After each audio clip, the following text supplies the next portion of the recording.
Okay, folks, let me read off something that Black Lives Matter had on their website for years and years and finally, conveniently, oddly removed last month, right before the presidential election. Isn't that amazing? And if it wasn't an election year, it would still be up because people have known about this for a long time. Here's what they said, quote, "We disrupt the Western prescribed nuclear family structure."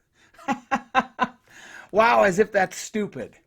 Let me read the whole thing. This is just mind-numbingly stupid and irresponsible. "We disrupt the Western prescribed nuclear family structure requirement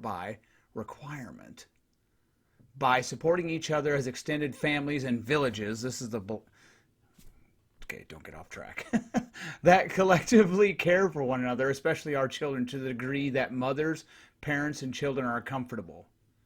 Why did you even mention parents? Why you don't even need parents? I mean, if you're going to destroy the nuclear family structure, what's a mother and what are parents for? I mean, does it even matter?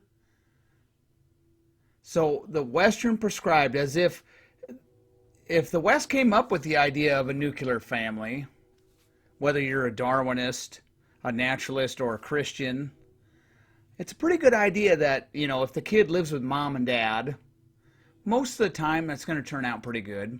If the kid does not live with mom and dad, or dad was never around, which ironically has been destroying the black community, I'm really bad for like 30 years now.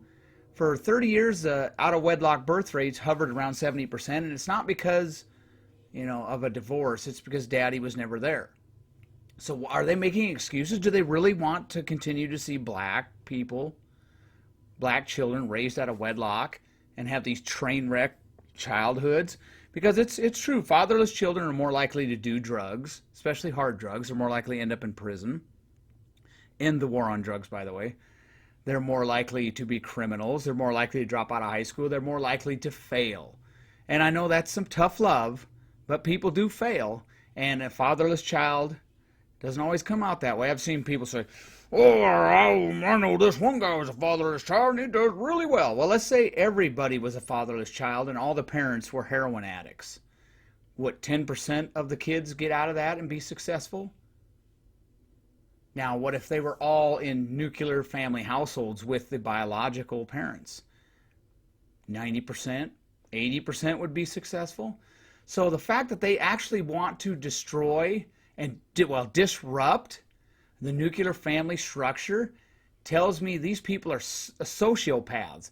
And it's not really a requirement. I don't know, maybe an unwritten rule.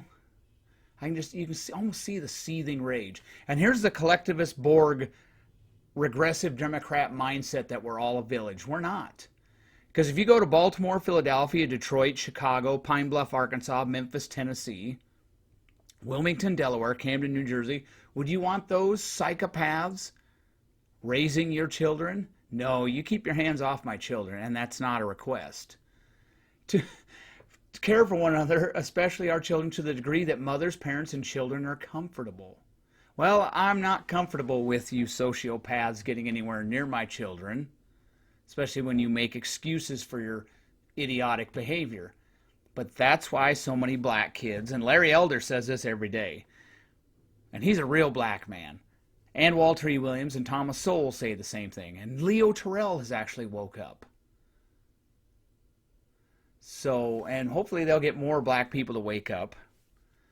And it's a problem there. I've noticed these northeastern progressive Democrat states, if you're looking for white trash, they're the states that have the highest typically white out of wedlock birth rate. So let's stop hearing about the white trash down south. So yeah, this would not have been removed if it was an election year. If it was January 1st, 2019, and the same things were happening except not in an election, they wouldn't take it out. But they're afraid. So make sure you tell everybody that Black Lives Matter. This is an organization that is so close to Joe Biden, there's a marriage license somewhere. He is in bed with an organization that actually opposes a nuclear family structure. And that's why so many of those cities that I've talked about in my videos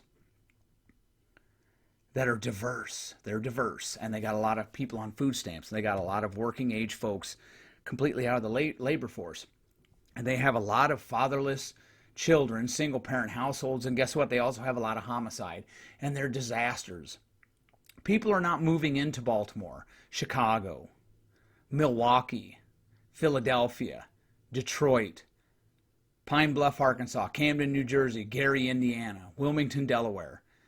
They're leaving. Cleveland's another one. They are leaving. So Black Lives Matter wants to continue the same thing that's been destroying black families.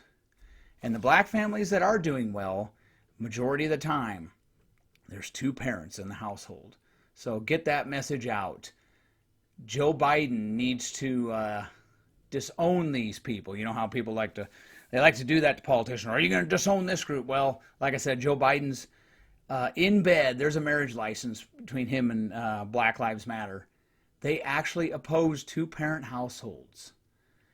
And like I said, you go to the hood in Philadelphia, would you want those failures and drug addicts raising your children? No, you keep your hands off my children. And like I said, that is not a request. Have a nice day, and don't thank me now for the sobering info.